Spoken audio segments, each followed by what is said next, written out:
I just received the most inspiring books of maps I've ever seen, and I want to tell you all about this Atlas of Fantastic Worlds. So, the Atlas of Fantastic Worlds. This was a Kickstarter that happened last year. Inside, there are 19 artists and 19 different maps. There's actually a lot more maps than that, but 19 worlds. And what's so cool about this book is how those worlds are presented in what I find to be a really, really inspiring way. So yeah, let's jump into the Atlas of Fantastic Worlds. So this is a very beautiful hardcover book. It's really large. It's kind of a weird size. It's absolutely filled with tons and tons of illustrations, not just maps. It was edited by Pam Hansel. And there are, like I said, 19 different artists. I'm going to go ahead and refrain from trying to pronounce everyone's names. I believe most of the artists in here are French, and I have no clue how to say French names properly, so I don't want to insult anybody. I wish I could say everybody's names correctly and credit the artists, but I'd rather just admire their artwork than mess up their names repeatedly. So the book actually starts not with maps, but with an introduction to tabletop role-playing games. It's kind of an odd choice for an atlas, but I actually think this is a really good description of what playing RPGs is like. Of course, it's accompanied by tons of fantastic little illustrations. You know, 1 damage, the little guy's poking the big Cyclops, and then 5 damage, he's getting squished by the Cyclops. Just tons of great illustrations. It kind of goes through how things are played, and then how the game master or dungeon master works, how to use this book to help plan your games if you're a game master.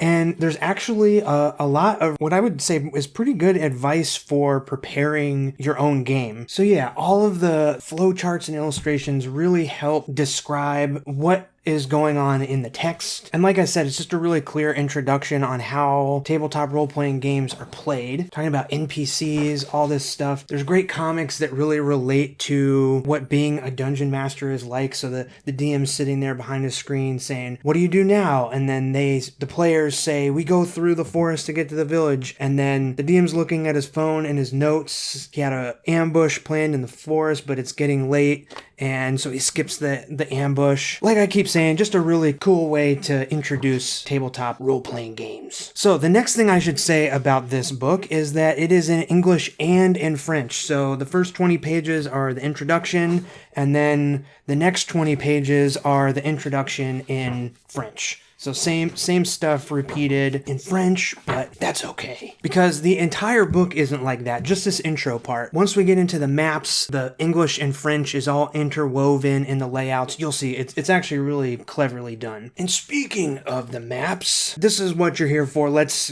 get into it. So the way that this book is formatted is each artist is given a fantastic world. I guess they probably came up with their own fantastic world and have a few pages to present it. So it starts with just some evocative text and illustration. This first world is about sailing around in fantasy 14th century. You know, this is the sort of thing that a DM would give to the players at the very start of the campaign, just to introduce them to the world and set the tone for the game that we're all about to play. And then comes the world map. Look at this. I guess this is something you might give your players as well, to jump into the game, you know, have a few locations marked on the map for places they can explore. But then we can take a deeper look and go into even more maps, zoom in to places on the world map and have a closer look at some of the more interesting places,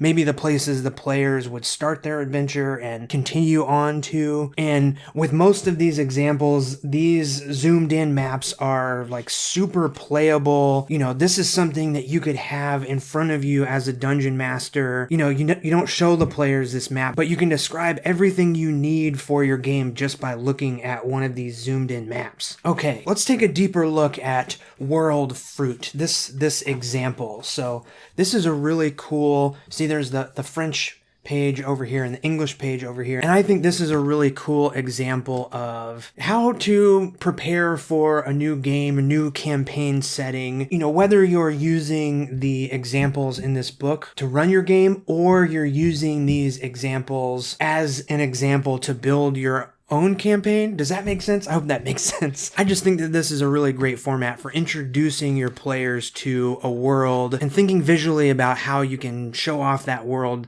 to your players. So the world fruit, it's made of 6 delicious little towns, each of them housing a specific type of inhabitant. Some of them travel between the cities, but it's not a widespread attitude. So you have Hoopla Boopa.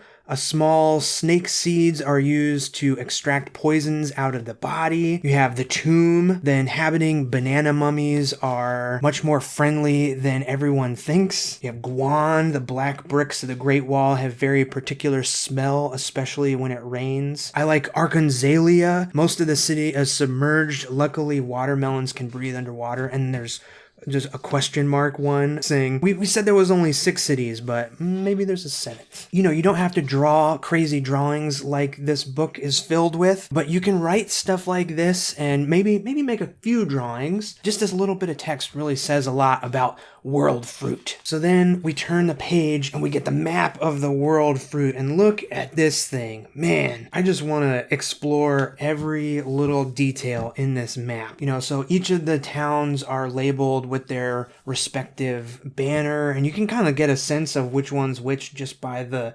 color and the way the buildings and the terrain are illustrated. It's just so cool. You know, taking the simple idea of what would a fantasy world that was made out of fruit look like, and then going nuts with it. So zooming in a little further, we have Guan and the underground, and then Arkanzalia, the watermelon area. Like, just really cool illustrations. All right, so let's look at a few more maps here.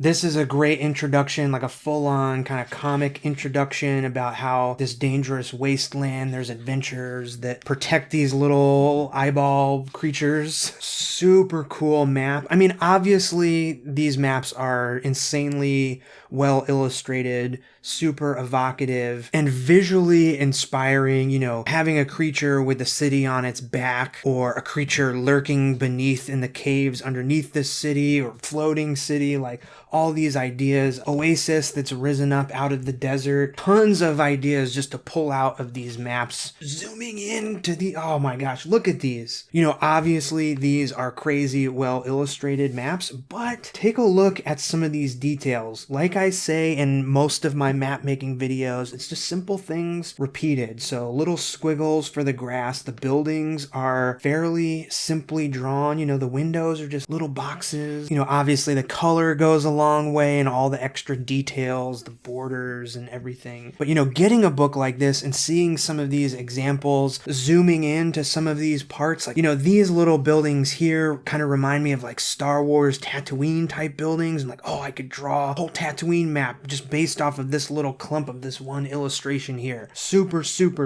inspiring stuff. This introduction, this crazy world, you know, you got these sort of aristocratic high society egg people with the goose that lays the eggs, and then you have all the vegetable servants and civilians that, you know, live a much harder life in this world. So here, this one's actually starting with the more zoomed in areas. So, you know, the goose, and then you have the mines where all the vegetables toil. And then we get the full map of this crazy island filled with so much stuff. Even, you know, just the decoration is so nice. Like, I need to start doing more decorations on my maps. The little clouds and the sea monsters and just the cool borders and stuff. So awesome. Okay, so this is the editor, Pam Hansel. Now, this was a Kickstarter that has since gone by, and they don't have this book for sale, but if you want to get the book, I talked to Pam, and they said message them on Instagram and they'll work it out. There's also these crazy fold-out maps. So awesome. I mean, this is a really beautiful book. So if you want to get one,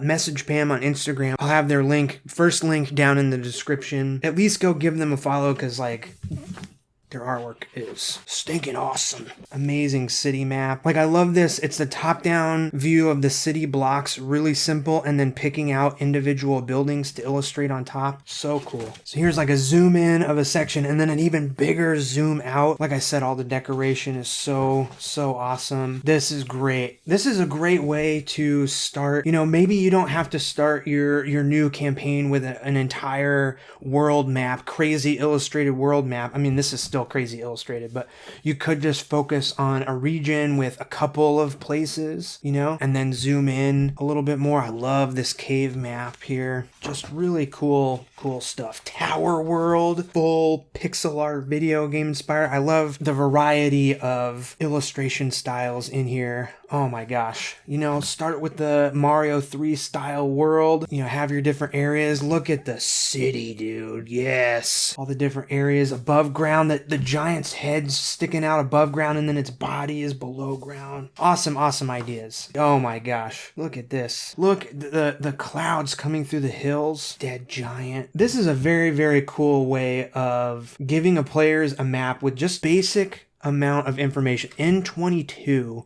I mean, you can get maybe a little more detailed than that, but just having vague labels on a map, especially one that's illustrated as crazy as this one, like really makes your mind go. And then zooming in, oh my gosh. Some Final Fantasy Tactics looking dudes. This,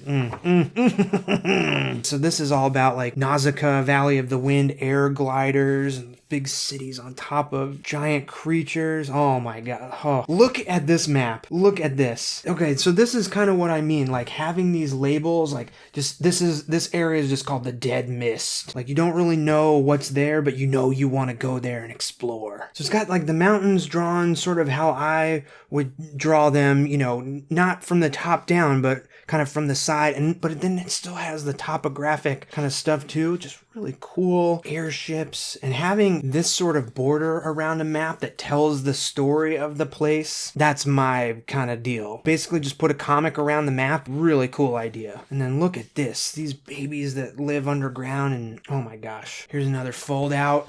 Oh, look at this. I mean, the color is incredible, but it's like this volcano world. I love the texture of this, having all of the hills with the shells coming out, and then like almost like a cutaway of the volcano and what's going on. Oh my gosh. Oh yeah, okay. This is actually one of my favorite maps right here. To me, this looks like somebody explored an archipelago of islands and they've abstracted this map, but it's also super accurate, if that makes any sense. So like the giant trees with the different types of fruit on them, you know that this is a forest full of cherry trees, and there's also some sort of strange chimera creature that lurks here, and there's this port city here, right? Like it tells you everything you need, but the drawing is super simple. I just really love this one. And then a zoom into the city. Look at this city map. Like so cool, the way, the depth of it, but also the flatness, the farms inside the city, the buildings. Like, I don't know, the style of this I just really love. Simple boats. Like, you can make something that looks really cool without having to draw insane stuff. Arcambria. Yes, this is this one. Look at this one. Beautiful colors. I mean, this is another example of just an inspiring way of how do you draw some sort of bone creature, or, you know, like just a kind of alien looking city, but like the details of, you know, this lake with the little palm trees and just the way it's rendered is so cool. There's so much stuff to steal. The way the clouds are drawn, like use it as inspiration. Even that little dude with the backpack is awesome. And then the side view maps, oh my gosh. This cave is awesome. And then like just presenting stuff like this. Like this is the kind of stuff you're gonna need if you're gonna adventure here. Get your gear in the city and then go down into the dragon pit. So this is, you know, making a comic like this to introduce your world. I think that's something I might do with a project coming up. Beautiful. I mean, completely unlabeled. You know, you could give an image like this to your players. Maybe showing what their scale is in relation to this would be important, but otherwise unlabeled, they can fill it out. Same with this. What are these buildings? They have to explore to find out, you know? Okay, I love this one. This one's super cool. Look at this. It's a moon map, floating cities on asteroids that, you know, circle around the moon. Just incredible amount of detail. Like this city alone, wow. But then you zoom in. How does this work? You zoom into these places. I guess some of these are zoomed out, but you zoom into some of these places and it gets more abstract and less detailed. You know, like this, the Lunesta here, this is Lunesta, right? So it's funny, the zoomed out map is way more detailed, and then it gets more abstract when you zoom in and focus on the different areas. Really cool. Really cool. That's another good prep example, right? You have your big detailed world map, but then when you zoom in, it's something a little bit more abstract that the players have to really explore. I don't know, maybe that doesn't always work, but cool idea. This another like perspective isn't quite right in this world, and how does that translate into exploring this map? Awesome idea that would be interesting to explore in a game. This one I love. Oh man, I mean, I keep saying I love this one. I love this one. This one's presented in such a cool way, like really nice, clean, simple illustrations that present insanely colorful, vibrant, detailed map. It's kind of like an Animal Crossing map. You know, you have your like pumpkin patch and mushrooms and the fish market city, the bridges from island to island, volcano. Look at how this volcano and these mountains are illustrated. So simple, right? The little huts, but then just by repeating and piling on the detail, and I don't mean detail as in complicated drawing, I mean like stacking up a bunch of simple drawings really makes an impressive looking map. The border with the leaves and the sticks is so cool. And then again, zooming in to some of the areas like the underground area. Oh man, okay. I gotta keep it moving. Another amazing, inspiring map. And this is one that like doesn't have to be filled to the brim with details and locations. There's only 3 different locations on this side of the map and only 2 on this one, but this is enough to give your players something to think about and want to explore. Really cool city map. And like, look at how these buildings are illustrated. They're not even like fully drawn in, but you still get a sense of how crowded these streets are. This one's just bonkers. This is like some abstract craziness going on. It's these like things sticking up out of the clouds. You know, there's like oh my gosh, what is going on here? Look at this guy. Really interesting having all of the squares labeled. To me, this says like super not abstract. You know, like it takes a certain amount of time to move through one of these squares. It's an exact unit of measurement and it's all labeled so you can clearly get around the map very easy. And then you have a map that's like this, just full of, you know, there's no perspective. You know, what's going on? There's some sort of dam or sewer thing coming out. That's a really neat juxtaposition of techniques. Oh, this one's beautiful. Look at this. This is my kind of map, right? Oh my gosh. The mountains, the cliff sides, the trees. Like, you know, look at these trees. Not complicated to draw these trees. You can study this castle, study the boats and the ways, the rocks and the way the cliffs are illustrated. It's not that complicated, but when put together with the color and the style, this book has sold me on putting cool borders on my maps. No more weak borders on my maps. So cool.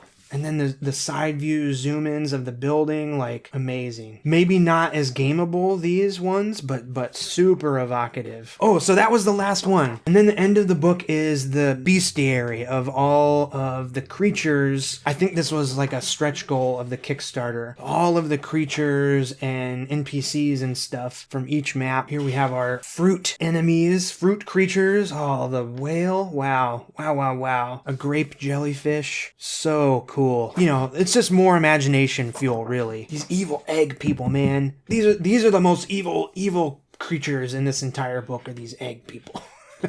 Okay, so that is the Atlas of Fantastic Worlds. Like I said, it's a little hard to find, but message Pam on Instagram and they'll try to hook it up for you. Let me know what you think of this review and if I should do more stuff like this. I was just so overwhelmed with inspiration looking through this book. I had to make a video on it and share it with you all. If you'd like to support the channel and see some of the maps and adventures that I make, check out my Patreon. It's also linked in the description.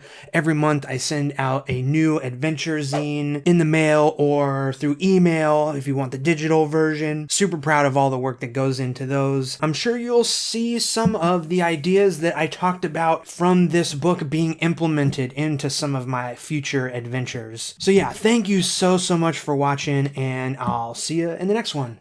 See ya.